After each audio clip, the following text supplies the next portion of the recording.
Bristol Community College, Mathematics with Dan Avedikian, Math 132, Calculus with Applications, Section 15.5, Problem 5. This is Section 15.5, Problem number 5.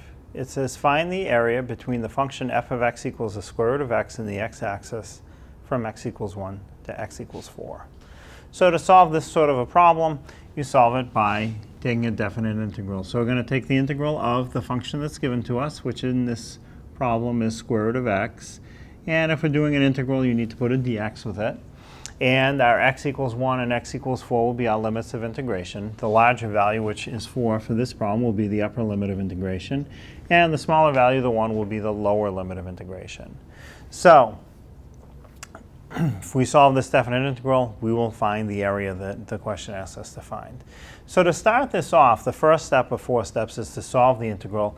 I can't really solve this integral with the square root notation the way it's written. So before I actually do the integral, let me rewrite the problem. I'll write it right next to it.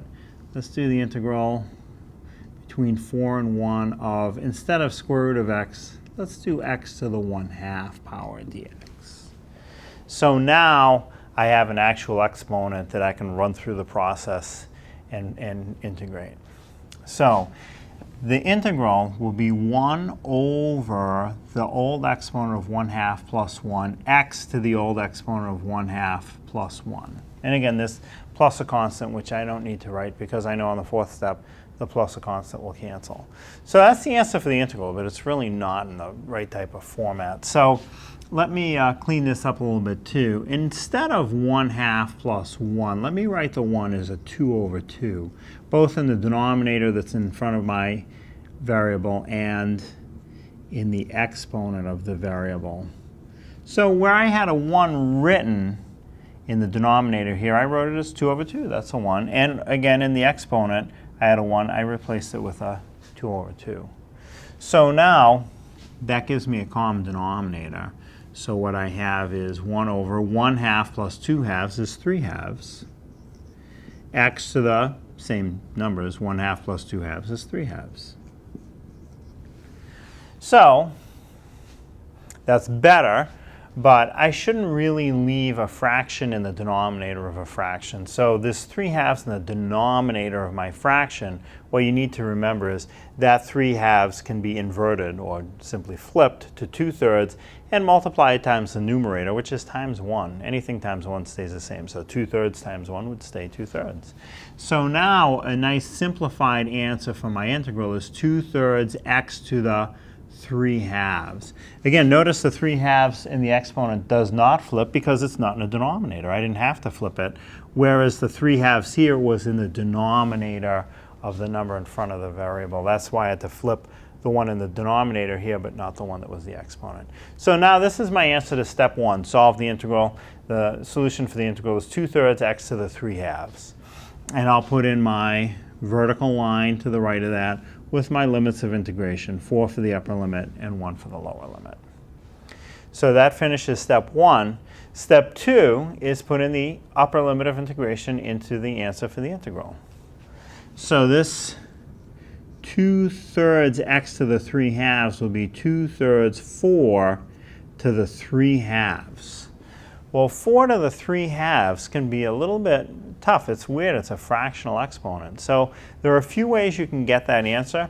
One way is take a scientific calculator, write the 3/2 as 1.5. So you would have 4 to the 1.5, which you could enter as 4 exponent 1.5 equals, and the calculator will tell you that it's 8. But let's say you don't happen to have one of those calculators with an exponent button. The other way you can do it is rewrite this as 2/3 times the square root of 4 to the 3rd. When you have a fractional exponent, the denominator of that fraction is the index of the root. So denominator of 2 means an index of 2, which is understood in square root. You don't actually write the 2. Any other root, you write the index in. And the numerator of the fraction is still an exponent. So what you have is the square root of 4 to the 3rd.